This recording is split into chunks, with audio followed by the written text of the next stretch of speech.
When extremes mirror each other, The Radical Red Pill and Feminist Divide by Graycie.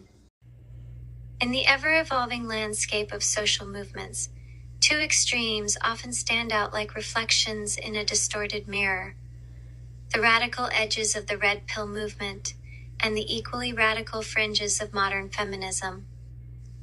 While at first glance they appear to be polar opposites, one claiming to unmask the so-called truths about male struggles, and the other pushing for the overthrow of entrenched patriarchies, they often end up behaving in remarkably similar ways.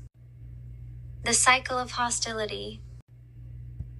On both sides, the more radical voices often frame their struggle as a kind of war.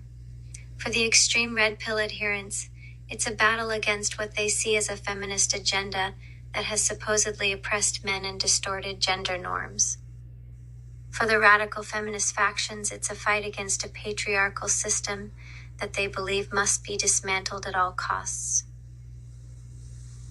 In this clash, each side ends up vilifying the other, often with a level of hatred and ignorance that mirrors the very attitudes they oppose. Canceling out the humanity. What becomes evident is that when extremism takes the reins, both movements lose the nuance and the humanity that originally inspired them. The radicals on both sides often resort to canceling each other out, dehumanizing those who disagree and painting the other side with a broad brush of hostility. In doing so, they end up becoming almost mirror images of each other, locked in a cycle of mutual blame and escalation. Instead of fostering dialogue or understanding, these extremes often breed more division and make it harder to find common ground.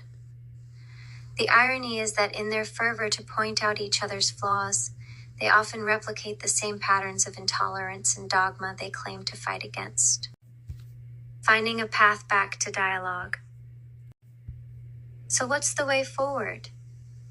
Perhaps it's in recognizing that both extremes, in their quest to claim the moral high ground, can lose sight of the shared humanity at the heart of these discussions. By stepping away from the extremes and embracing more balanced, empathetic conversations, there's a chance to bridge divides rather than deepen them. After all, any movement at its best should aim for understanding rather than simply winning a war of words. Recognize when extremes become echo chambers and the cult-like language of the radical red pill and feminist movements.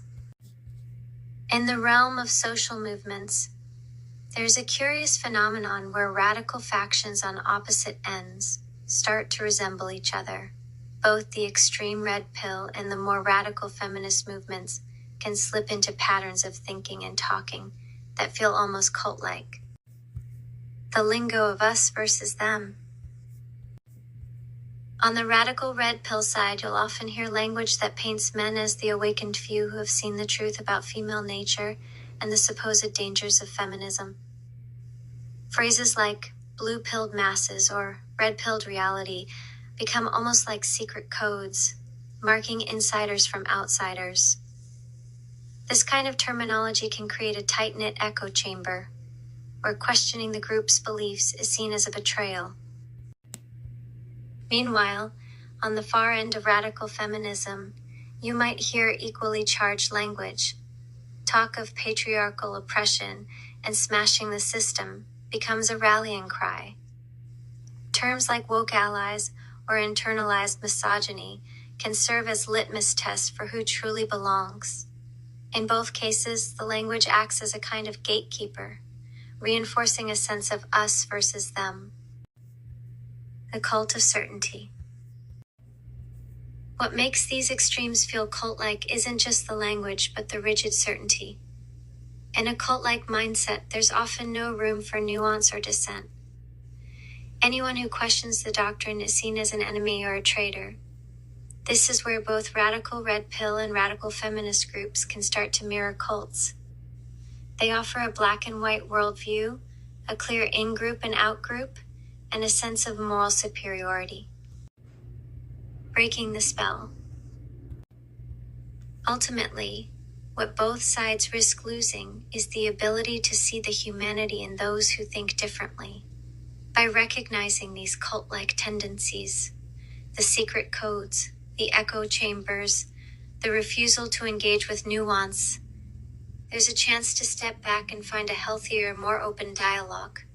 After all, the goal of any genuine movement should be to build understanding, not to create a new orthodoxy that simply mirrors the one it aims to replace. In the end, perhaps the wisdom of the Prophet Muhammad, peace be upon him, offers us a guiding light.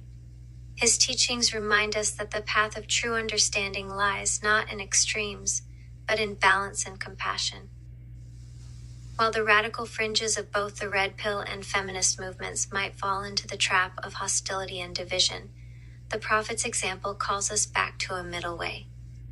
He taught that even in the pursuit of justice, we must approach others with wisdom and mercy, avoiding the black and white thinking that turns fellow human beings into enemies.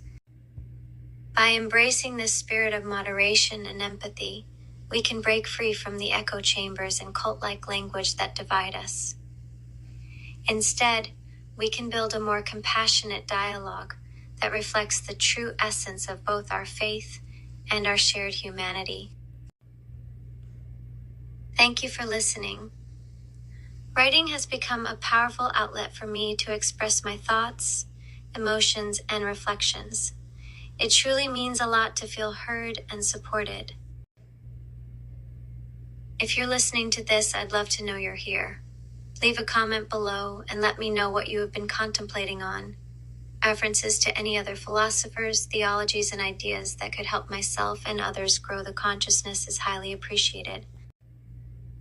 Feel free to reach out to me with any questions you may have, as I am always open to fruitful and friendly dialogue. Find my contact information in my bio.